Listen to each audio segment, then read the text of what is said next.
Breaking Bad, Season 5. I've seen it, or at least part of it. The first part, the first half. I've seen the first half. Hello everybody, SDS Spin here, and I'm very excited to get to what we're going to talk about. But before we do that, I want to talk about a few things regarding these videos and my content in general. I've seen a lot of you watching, liking, and commenting on these Breaking Bad videos, and that means the world to me. I put a lot of heart into these videos, so it's always good to see some sort of feedback. And I do want to kind of mention a few things really quick that you, the viewer, can get involved in. The first thing I want to mention is that I am going to be doing a group discussion review sort of roundtable thingamajiggy regarding Breaking Bad as a series, the whole series, talking about it with some friends, some stream boyos, and you guys. You. Yes, you. If you want to talk to me about Breaking Bad, I would love that, and I'll even post a video on this channel of a round table, huge round table discussion. We'll talk about each season, every character, everything we want to talk about for a couple hours, and it should be really, really fun. And I would love to have you guys, because I've seen some really thoughtful and insightful comments on my YouTube videos, and I really want to like get involved in some discourse around the show, because that's really what I love to do. So if you're interested in that, let me know in the comments, or you can message me on my Twitter in the link, join my Discord in the link, even pop up on my stream link down below. And that's the second thing I wanted to talk about. A lot of you are watching my Breaking Bad videos, and I appreciate that, but that's only the sliver of the content that I make. Most of my content I make is actually on my Twitch page. I put a lot of effort into live streaming. That's really what I do. This is just a side little project, a side gig. My main thing is streaming.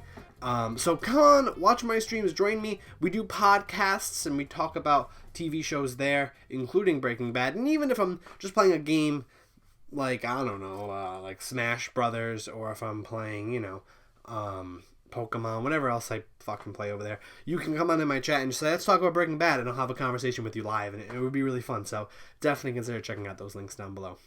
Alright, without further ado, let's finally get to reviewing Breaking Bad Season 5, the first part. So if you haven't seen these videos before, basically, this is my first time watching Breaking Bad. I've never seen it before. I literally know nothing about it. I've never been spoiled regarding anything. I know nothing about this show. I'm watching it blind, and I'm giving my first reaction and my review, like to the show. I say first reaction and review because, for me, really, I have to sit and think about a show quite a bit to really form an opinion on it. So I'm not saying this is my stance. I'm just saying this is sort of my first reaction and my review, because you kind of see my thoughts kind of coming together here. Because, it's sort of, I literally just finished watching Season 5, like I just finished maybe like 20 minutes ago. I just finished watching the first part of Season 5, and now this is all my thoughts coming together, all my reaction and reviews coming together as one. I also decided to split this review into two parts. The first part of Season 5, which I have watched, I just finished watching, and the second part of Season 5, which I have not seen yet. So just be aware that that has no influence over my thoughts on the first half of Season 5. I don't know what's going to happen. I have no idea. This is just the first 8 episodes of the season, and I split this because I really wanted to focus on these 8 episodes. Season 5 is longer. Season 5 is 16 episodes long, and I would find it pretty hard to review and focus on 16 whole episodes. So I felt like because the season was split off, I should split off my thoughts. And I think it was really good because just in these 8 episodes, I have a lot to talk about. So much so, I'm not going to get to everything. And I'm actually going to do a little bit of a different approach. So typically what we do, actually it's kind of changed review to review, season to season, but typically what I do is I go through the characters, I go through the themes, I go through all that stuff, and we're going to be doing that just in a different format. Instead, I'm going to be going episode to episode. I have some notes, I have some thoughts in each episode. They're all connected. Obviously, I may give a thought about episode 1 and then reintroduce that thought in like episode 4 and then connect them together. I might repeat stuff. It may happen. But I'm basically just going to go through the notes and talk about each episode. Some episodes I have more to say than others. And that's about it. I'm not going to be reviewing necessarily each episode by episode, like giving it each episode a score. I'm just going to kind of go through each episode, and then I'm going to give my overall thoughts on the first half of Season 5 and how I think it did. Alright, let's get started with Episode 1, which, man, what the fuck? This kicks off right in the middle of, it seems like a time skip, what I think will be what we see in the second half of this season of Walt. He's in a diner. He looks much different. It looks like a lot of time has passed. We're not really sure where he is or what's going on, and I'm very fascinated about it, but I thought it was a very interesting way to open up the season. I always love some foreshadowing, so I'm very excited to see how this ends up and when I have the, ooh, I get it now moment. But going off some notes I want to talk about, just some character interactions that I really want to touch upon. There's one real interesting moment that happens early in the episode where Walt Jr. Is almost crediting Hank for the murder of Gus or the death of Gus. Like while he's watching the news, Walter Jr. says a line like, Hank got him. Hank got Gus. He's so right. He's so smart. And Walt is clearly like bothered by that. His ego's not being stroked because he obviously is the one that directly, literally killed Gus, and he wants the credit for it. That's obviously what he wants more than anything, is his ego to be stroked, his to be almost like worshipped, as we'll get on later, because that's really where his character's going, and it's really pathetic and also terrifying and apathetic in every way. But I really find that interesting because you can see like those little things bothering Walt constantly throughout the season, and that they introduced that right away there, and I thought that was really cool and clever. Also, again, this episode has some amazing colors. There's like this nice orange throughout the episode and great shots. But the other character interaction I really want to talk about in this episode, and the only one I really want to touch upon in this episode, because we have so much more to get to, is between Skyler and Ted. Ted is alive, which I thought he was. In the hospital, he seems to be paralyzed, and he has his whole speech to Skyler, and he's like, I'm not going to go after you, we're going to forgive this, and he has this whole thing that he says, and the only thing she says is, good. And that's it. Super cold of Skyler. Super cold. It feels like she is not. I don't think she's necessarily has holding things against Ted, although maybe in some ways. But it feels like she almost is having a hard time coming to the realization that she feels like she is to blame for this, which could be argued. She's taking upon this guilt, and she just really can't face it, and she's just so cold about it because she almost just wants to not address it and just move on, and that's kind of what she does. We'll talk a lot about Skyler later. She's very important in this first half of the season. I think she might be the most important character in the first half of the season. One of the, easily. Let's get on to episode 2. An amazing intro. Easily the best intro to any episodes. We're in this like factory and they're testing these sauces. And you're kind of like, where is this going? And then you see it. You see the chicken shop that Gus obviously owns, Pollos Hermanos, closing down. And that's when you're like, oh. And then you literally see one of the fucking people connected to him kill himself as the fucking, like, what I'm assuming are the police or DEA, I don't know who it would be, come swarming in. And you're kind of like, and you see like Gus's real like reach out, like this was a whole different country. I was reaching out to all these different places, and it was really interesting and like a really cool moment, really clever, and it was easily one of the best scenes in the entire. It was easily one of the best intros to any episode ever. It was so smart and clever, and at first I was the whole time like, where is this going? But then when it all connects, I'm like, aha! And also introduces a pretty important subplot. Also in episode 2, we see Jesse have a pretty heavy emotional breakdown, and we once again see Walt manipulating him. This is actually in the it seems to be a flashback with Brock, sort of, being in the hospital. Walt manipulates him by placing the cigarette in the Roomba and then hiding the actual poison in his outlet, which of course is just fucking goddamn it, Walt. Fucking manipulating fucking bastard. But we see him almost not only manipulating him in that way, but emotionally manipulate him into sort of a father-son relationship where he's sitting down with him and saying, it's alright, son, even though obviously he is the problem, he is the cancer, he is the cancer.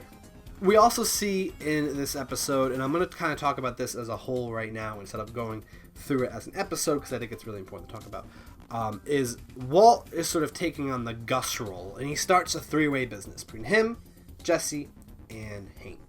Wait, Hank. Mike. I'm bad with names. Let me say that again. He starts a three-way business with himself, Jesse, and fuck! Mike! Why do I want to say Hank so bad? Alright, it's a three-way thing between Skyler. Oh, it's not even Skyler's now involved. Oh god, fuck. It's fucking Jane. No, she's not even alive anymore. So Walt starts a three-way business between him, Jesse, and Mike. And this obviously parallels the three-way business that he was in before. And he talks about this later, and I'll kind of repeat what I'm saying later. But I find this really interesting because he starts that three-way business that we knew about earlier in his past, and he starts it again. But this time, he's not getting cut out. He let himself get cut out of that three-way business in the past. And he lets that memory haunt him, and that's such a big part of his character. He talks about this when we get to this about building the empire. But he literally cuts them out by the end of this. This doesn't happen in this episode, but so instead of him getting cut out, he cuts them out. And that's almost like a sense of revenge, a sense of fulfillment to him. And it's again, pretty fucked up, pretty pathetic too. Wow. But what I really like about this episode 2 that is this whole episode almost entirely follows around Mike. And I really like this because it adds a whole new perspective to the show. We see him going around dealing with these people who are in prison, who are going to snitch, who's trying not to get the snitch, rather, dealing with his own people going after him, his own people getting killed. It's very interesting, has a whole new perspective, and it adds a lot to the show, as we'll get to later when we talk about some of the characters that were important in Mike's sort of plot line and now get involved in this. Also, there's this really important line in the second episode where Walt says, if Gus can handle it, the drug business, then so can we. And this again cements that Walt thinks he is the new Gus. He thinks he has this control. And we start to see the cold-heartedness of business. We start to see how this business, how cold-hearted it is, and unforgiving it is.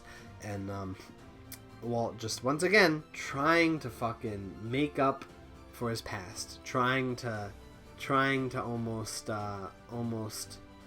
compensate for his past mistakes, or his past really. And yeah, it's interesting. Episode 3, we see Walt moving back in again. He's forcefully sort of asserting his dominance by not even considering for asking Skyler's permission. He doesn't even care what he thinks. He just continues to insert himself into the life he wants. This is what he wants. He is going to insert himself, and he does not give a damn if you care or not.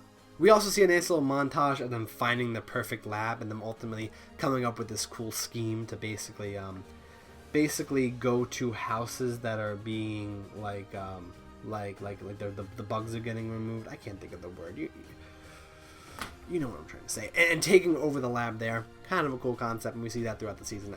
I really like that quite a bit. We also see a scene in this episode where Jesse shuts down his friends, his old buddies, who are trying to help him out. And he's like, "Yo, let us help you out." And he shuts them down in front of Mike. And that almost marks a transition from Jesse, where he used to rely on his friends and kind of not take the business very seriously. And since it has grown, and now shuts out his friends and look towards Mike as sort of like a role model. And I find that very interesting. Jesse has definitely evolved a lot in just the last season, really. And we see sort of how he no longer relies on his friends. He no longer gets his friends involved in his business because he's much more professional about this and much views Mike as the more ideal sort of way to act in regards to the drug business than his friends. So it's interesting to see how that evolution has played out throughout the series. We also get a Brock and Walt interaction. It's very short. They just look at each other really quick. But the show does it where it sort of just nods at you and goes, yeah, this still exists. We'll come back to this. We also see Walt manipulating Marie. Basically, Marie's very concerned about Skyler. And he goes, oh, well, Skyler cheated on me. I'm the victim here. She's just dealing with it. Which, Marie falls for it, hugs Walt, and you just stand there with your fists and you just want to squeeze Walt's throat. And oh, you son of a fucking bitch. I am becoming, this shows me, I am Walt. I'm Breaking Bad. Fuck, kill this guy. I have no more thoughts anymore. I'm just like losing my mind. I'm just like watching the show and I'm like, fucking no. I'm like, no. That's me watching this show. But there's also a nice interaction here between Mike and Walt, where Mike says to Walt, just because you shot Jesse James doesn't mean you're Jesse James. Just because you killed Gus doesn't make you Gus. He also says, don't fly too close to the sun, right? Like, don't, like, you're not who you think you are. This business is not what you think it is. And it's almost challenging Walt. And Walt just goes, But we know, like, he does think he's Jesse James. He is going to fly too close to the sun because that's who he is. He wants that insatiable thirst. He wants that. And he's going to get it one way or another. Moving on to episode 4. It starts off with Walt upgrading both his car and Walt Jr.'s car because he can. If he wants, he would just buy happiness and buy bonding with Walt Jr. because that's what he does now. He tries to buy his family out. He tries to manipulate them. And it works. It works on Walt Jr. And we see Skyler almost, not even almost, she is literally trying to separate Walt Jr. from Walt. Trying to separate that influence. Because she's well aware of the manipulation going on. And we see Walt and Walt Jr. almost gain up on Skyler at a dinner table. They're kind of like sticking together and they're like, oh, come on, Mom, like break up the bacon for Dad and do this for Dad and why aren't you doing, like they're gaining up on her and she clearly, it definitely leads to her breakdown coming soon. Even she gets like, she has her acting on her face, amazing acting, and we'd see the pain and the suffering in her face and it's really, really hard to deal with. And this is the Skyler section. You haven't figured it out yet. We're talking about Skyler. Because this episode really does a good job on focusing on that, and it's definitely one of the main focuses of the first half of the season. And we first get sort of Skyler's first breakdown. The whole thing comes crashing down in the pool scene, where she walks in the pool, and she has a full breakdown, and she just gives up, surrenders. And yeah. And it's sad. It's sad because Skyler just is fully she's fully broken. She has no control. She's being completely manipulated, even though she won't let herself get fully manipulated. She's still being picked at and all that, and just the emotional turmoil, the situation of everything.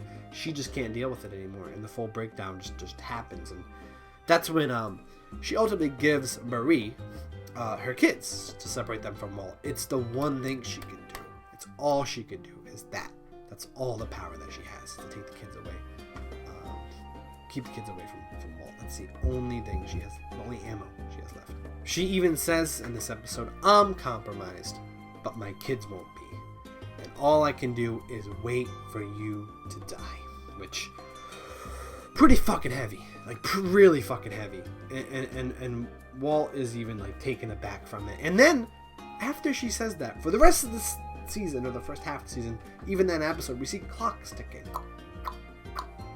Jesse buys Walt a watch for his birthday, almost as a reminder. It's like a show reminding that the clock's ticking, and he has it on him at all times. He knows the clock is ticking. It's amazing symbolism right there, very genius. Like, I mean, we constantly see that clock and that clock's ticking down. Like, Walt's time is running out. He is going to die. And I found, having Jesse buy Walt a watch is just so smart.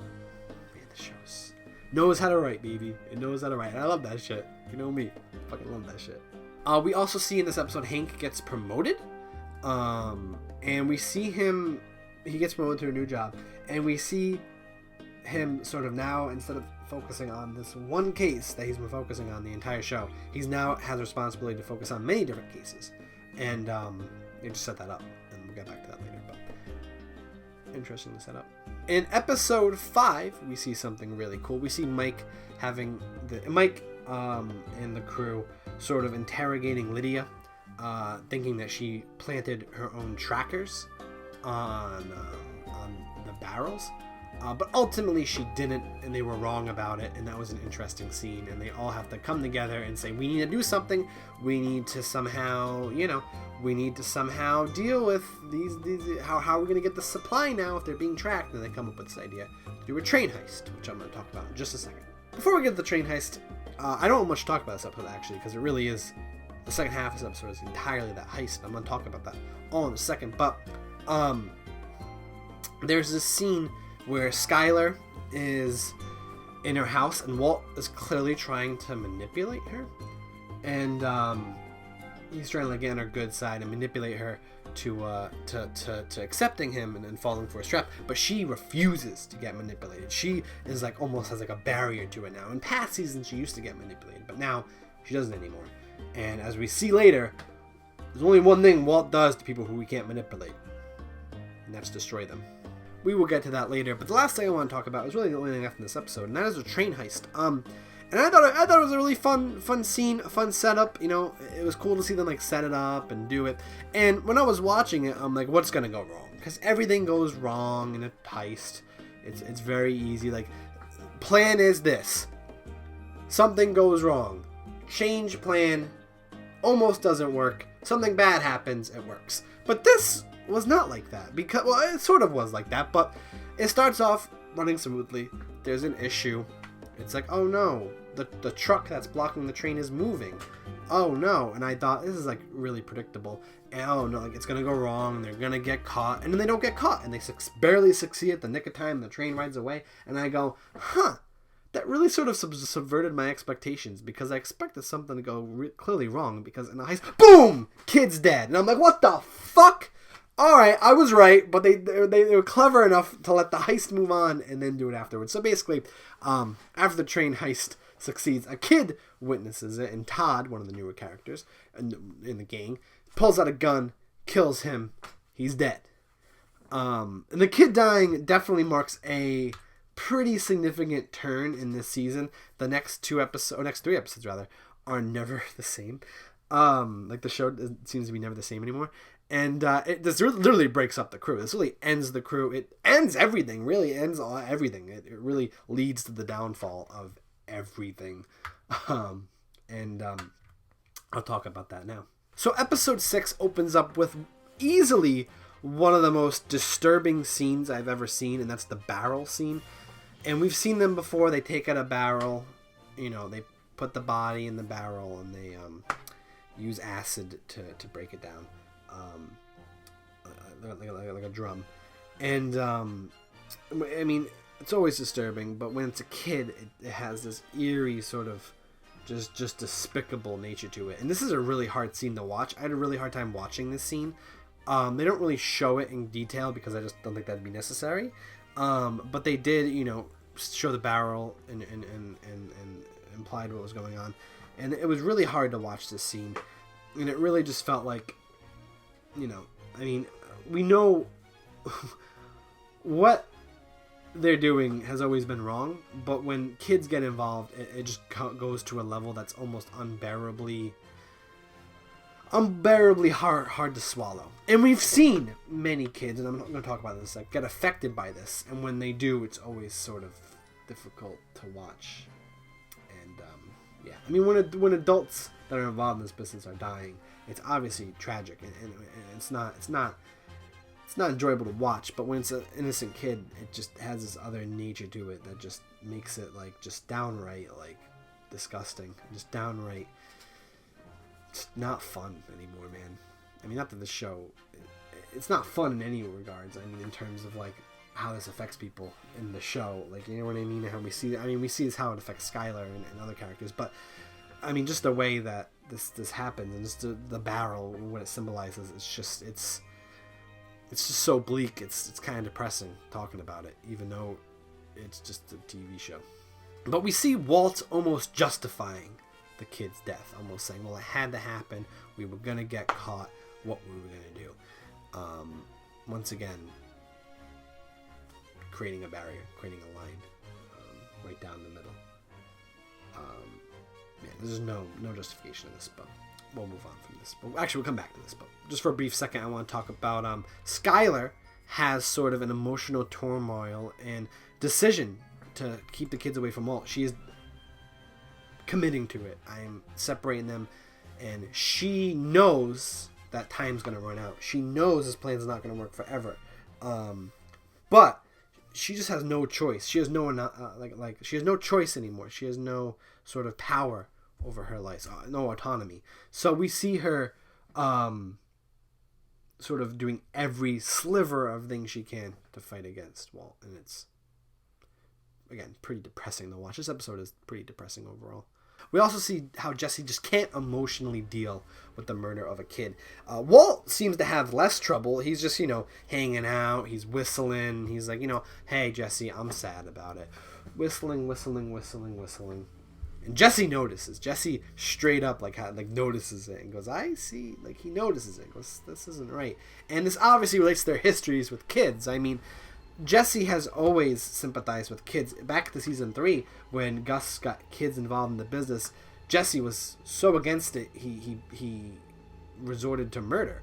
We even saw last season when Brock got involved, how that devastated him. And now we know we know Walt's history. Walt, at one point, shared the same values as Jesse, but he's so far gone now, he doesn't give a fuck, right? Like last season, we saw him literally poison Brock. This doesn't affect him. You go, yeah, of course, Jesse, it affects me, but it doesn't. He's way past that. He doesn't care. He only wants one thing, and that's his empire. And whatever it takes to get it is whatever he has to do. We also see probably what I think is the most interesting scene of the season and what we've been building up to. One of my favorites of the season, and that's Jesse in Walt's house. Walt invites Jesse over his house, and we see him breaking down the barriers even further. Again, the barriers of his life coming together. Jesse never allowed in his house, so forbidden, but now he doesn't. Those barriers are breaking. His life, his double lives, is now one. He no longer has to see. His life is now one, and it's a huge barrier break right there. It's very interesting, and even just the scene itself. We see we see sort of Walt talking about the Gray Matter Company, and he goes, I am in the empire business now. That's the business I'm in, the empire business. Not the drug business, not the money business. I want an empire. And that's the true, just evilness, I guess, of Walt, and what he's willing to do to just create the empire. Again, he wants to compensate for his past. And then we get this interesting scene where Skylar gets home. And the first thing I'm thinking of is, oh, fuck, Walt's going to be like, oops. And Jesse is kind of uncomfortable, clearly, but he's like, hey, why don't you stay for dinner? And Skylar's obviously with no choice. She's like, whatever. And Jesse's like, oh, okay. So they stay at dinner. There's this scene where the world's clashing. And it feels like the series has been building up to this moment. We see a shot of Walt, Skylar, and Jesse all sitting at the same table. And it's like, we've been building up to this for seasons now. It's crazy. And we see some cool interactions. Jesse clearly uncomfortable. But then the scene ends, and it's sort of like, what was the point of that? But then we figure it out in the next scene. Why would we see the chess game that Walt is playing? We see how Walt manipulated Jesse he literally purposefully showed him his dysfunctional home life. He's like, my wife hates me. He shows it to her, and he says, quote, you want to take all I have away from me? Being his empire, because he obviously wants to get out with the kid. He doesn't want this big deal. He doesn't want to make the money anymore. He wants out, and that's going to affect Walt. And he just says, you want to take this away from me? It's just true and utter manipulation by literally showing I have nothing. This is my family life. This is all I have, and you want to take that away from me? It's true and disgusting manipulation, and it just further cements that. God, I just want to see this fucking guy get fucking. I just want to see him get choked and fucking. Well, I'll come back to this though. I'll come back to this at the very end of this video because I have a theory. I mean, I have a prediction on how I think this show is going to go. But going on to episode 7, opening up with the deal between the what should be the distributors. Some connection by Mike. Walt gets involved, and he has the scene where he says, say my name. They say Heisenberg, and he goes, you're goddamn right. One of the best scenes of the show so far, and again, just completely sinister. completely, like, it just shows his thirst for power and fame, and we just see his, the thirst for the Empire. It just all boils over in that one scene. It just all boils over, and that's all what this season's about. This has always been about his ego. This has always been about his empire. He always has been trying to compensate for something he's been missing, and it's never really been about his family. It's never been about anybody else but him. We also see in this episode, just like Skylar, Mike doesn't fall for any of Walt's manipulation. Like, Walt helps him out here. He tries to manipulate him, and he's like, I helped you out. And Mike doesn't go, thank you. He doesn't thank him. Because he's not manipulated by him. He's not falling for it. And we see Walt almost jealous of Mike and Jesse's relationship. It's almost like what he used to have with him. And we see later in the season, next episode, him sort of rekindling that. And I'll talk about that. I'll talk about that in the next episode. Or I'll talk about it now. I don't know. Basically, because I have so much to talk about the next episode, and I've been going on for long enough, there's a scene in the next episode where Walt basically reveals that he killed Mike by going to Jesse's house, reconnecting with him, and then dropping the bag with the gun, and it's like, hey, where's Mike at? That obviously he was jealous of that, and he sees their connection, and he's jealous of that, and he misses that in a weird way. Well, he obviously lost it himself, but yeah. Jesse even challenges Walt in this episode regarding the kid's death, and he goes, are you really upset about this as I am? Jesse's done. Jesse leaves. He's over. He is really done, just as Mike is done with the DEA up his ass. They're all done. And Walt has no problem cutting them out, as long as he gets that empire all to himself. We also see Hank in this episode sidelining his responsibility because he now has more responsibilities. He now has a job. We see him still obsessing over this case, and we see that his obsession will trump everything. He doesn't care about anything but this case. He never has. Nothing will stop him. We've seen it in the past when he got offered to be sent to a better job. He never went back. He had PTSD and trauma from it, but he also never went back because he didn't want to get rid of this case. He's just too far gone. He's too obsessed about it. We also see Walt working with his new partner, Todd, which, trying to replace Jesse, doesn't. We see him almost try to connect with him emotionally, but it just doesn't work. He's not that emotional figure that Jesse is, so he doesn't even really try to pursue it. Far from that, and he doesn't even really care anymore about finding that in his life. He just cares about getting his empire. And we also see Walt killing, and I say killing, and I'm going to talk about this one in a second. We also see Walt killing Mike at the end of the episode because of his ego, because of his jealousy, and because, again, like I said earlier, he destroys anyone he can't manipulate it. He shoots Mike. We see him die in peace.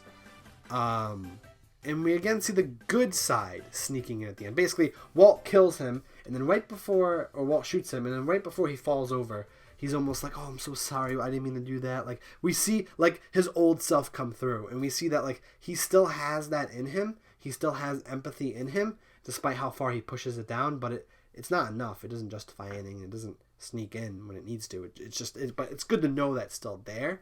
I mean, he's way too far gone at this point, but it's just fascinating to see that side still exists. But Mike dies. So does he? Is he really dead? Like, is he really dead? And I guess we'll know when I finish the series, but I just have a feeling he's not. Like, I know they showed him falling over, but we didn't see his body. And there's even a scene in the next episode where they are going to dispose his body, and Jesse walks in, and Todd and Walt stop. So I'm curious to see if he's actually alive or not.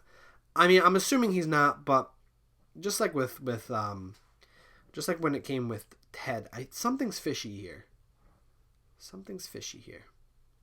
I don't know. Either way, moving on to the last episode, The Fly is back. We see The Fly once again, or obviously not the same fly, but I mean by this I mean the metaphorical, thematic fly back again, and we see Walt it's still there, and it once again shows that all those little problems that stand in the way of his empire and how he obsesses over them. But The Fly has a much more different contextual message than it does in The Fly. And like I said, I do plan to do a video just on the episode The Fly, which is still my favorite episode of the show, by the way. I plan to do a video just about that episode in the future. So maybe I'll talk about this symbolism too in another video. But this has some pretty deep, important symbolism, similar to The Fly from season 3, the episode. But I found that a very interesting choice to bring it back for this episode. We also see Todd acting as Jesse's replacement, but yet again not acting as Jesse's replacement. It's almost like the knockoff Jesse. It's like the Jesse you get like the knockoff fucking store. It's really funny. Because Walt just doesn't connect with him emotionally. He's just there to fill in a gap, and he does what he needs to do, but he's not. Walt just views him as an object, just like he kind of does Jesse now, right? And Todd Walt manipulates him in every breath. Like he just keeps he will do everything Walt wants him to do. So it's like perfect for him in terms. It's perfect for him in terms of a partner. But then again, it's like this is what he wants out of Jesse. And it's like. You just can't manipulate everyone, Walt. It's not how the world works. We also see the murder montage. So basically, throughout this whole season, there's a whole plot. I talked about this earlier in the video. There's a whole plot going on with Mike. He has all of these prisoners in prison. There's even a lawyer, like a shitty fucking, speaking of knockoff lawyer, basically a knockoff version of Saul, that gets caught in the act of giving out the money in the bank. And then what we see is Lydia later at one point. She gives the names to Walt, who he's been going after this entire time. Now that Mike's gone, he finally gets the names, and he uses Todd and his connections in prison to literally kill all of the people on that list, including the lawyer. And it's fucking brutal. And there's this there's this music going on in the background that almost implies it's a victory, it's victorious, it's like yes, we did it. But deep down, it's not meant to be interpreted like that. Like it's so fucking sinister, and it's so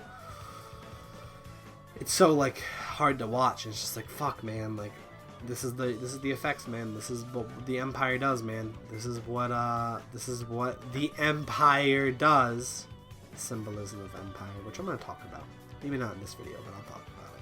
And some of you probably already know what it is. It's capitalism. We also see Skylar in this episode say, "I want my life back," and yeah, Skylar has it rough. We already know that. But basically, how this episode ends is they get the money that they want. Walt has enough money. He has his empire. And he's almost willing to just let it go. He's out. Because he got it. He succeeded. He want what he wanted. His empire. And he got it. And it almost feels like the show ends in like a sort of happy way. I mean, it's not meant to be happy. But we see Hank and Skylar. After Hank tells... I say Hank. I keep saying Hank. We see Walt and Skylar. Walt telling Skylar, "I'm done. I'm out of the business." We see Walt and Skylar together with the kids, and they're hanging out with Marie, and they're hanging out with Hank, and it's like you know what I mean? It's like wow, like that's that's it's over. Like it's almost done until it's not. Until Hank goes to use the bathroom, grabs the Walt Whitman book, reads the quote again that was written down by his ex-lab partner, and the name escapes me right now. And he reads the quote again. We get that flashback of the scene from the last season, and then it's almost like Hank has like an epiphany about Walt, like it's like epiphany, and he's like, "Oh my God, wait a minute." And then boom, season mid-season over. We're moving on to the next one. Perfect way to end it, because it's almost like all the conflicts are done, everything's wrapped up. But we all know there's one final conflict all set up in motion now. And that's what I've been talking about since season 1. I'm like, oh, they're setting up Hank versus Walt. And it now finally feels like, yes, they have set up Hank versus Walt. Because I was concerned, how are they going to do Hank versus Walt with like all these subplots going on? And it feels like they wrapped most of them up. There's still a lot of loose ends here. I mean, it's not like Skylar's life is just magically fixed now, and there's a lot of issues still going on with Jesse's character, and he still has an arc to finish. But what I find interesting is that conflict now seems to be the rest of the show. At least it seems to be setting up to be, this is the main conflict going forward. And I'm so fucking excited because it's what I've been fucking waiting for this entire time. But yet again, this whole time I said I think the show's going to end. I think it's going to be a big sort of battle, maybe not physical, but a sort of somewhat mental, but somewhat showdown between Hank and Walt. And we've seen we've seen Walt manipulate Hank throughout this season, and it seems like now that's all coming to boil. It might be coming to bite him in the ass. But then again, I thought about it, and I said, well, maybe I this whole show, I'm like, oh, it's going to be Hank versus Walt. But now I'm starting to think that is going to be a conflict. But this might all end with Walt versus Jesse. I just have a feeling, because no one's been more screwed over by Walter than Jesse. I mean, Skyler has, and Hank has, and many people have. But Jesse's been screwed over in unique ways because he has been manipulated by Walt time and time again. And it feels like now, with that last scene they had together this season, with him almost being aware that he killed Mike, we'll say, it seems like Walt and Jesse's relationship is over. Like, even if Walt thinks it's not and still tries to pursue it, like, it's done, all right? Like, it's over. And what I really find interesting is I think they've been setting up Hank versus Walt, and we're gonna get that because this isn't Game of Thrones. They're not just gonna set this up and throw it away. They're actually gonna follow through with it. But I think we're also gonna see Walt and Jesse. Perhaps that may be how the show ends, is a Walt versus Jesse type of showdown, and I think that might be more. That might wrap things up a little. Nicely. Wrap things up nicely. We'll have to see. That's my review of the first half of season 5. It's hard to give this a score because even though this does feel like its own sort of half season, because it is, this did air, and then the next half season aired a year later. It does have its own beginning. It does have its own end. I'm sure it has its own subplots and main plots. It does feel like it is still half of the season, so it's really hard to give a score of half of the season. All I will say is, I think these 8 episodes are all really, really incredible. The way they flow together. I'm super interested to see how it flows in the second half of season 5 and where the show goes, and obviously, ultimately, where this show ends. I only have 8 episodes left of this show, which is hard to accept, but I gotta do it eventually. Or I don't. I can just never watch these 8 episodes. I gotta do it. Like I said, I'm going to be doing a really cool wrap-up and discussion, and I do want you to be a part of it. So join my Discord, message me on Twitter, in the comments. I'll find a way to message you to get you involved. I plan to do it maybe sometime in February, like mid-February, late February. It depends how quickly I finish this show. I still have 8 episodes left. By the time this video has been posted, I'm in the middle of finishing the show. I'm finishing the last 8 episodes. So part 2 will probably actually come out a little bit later than I expected. I know I only have 8 episodes left of the show, but the show is ending.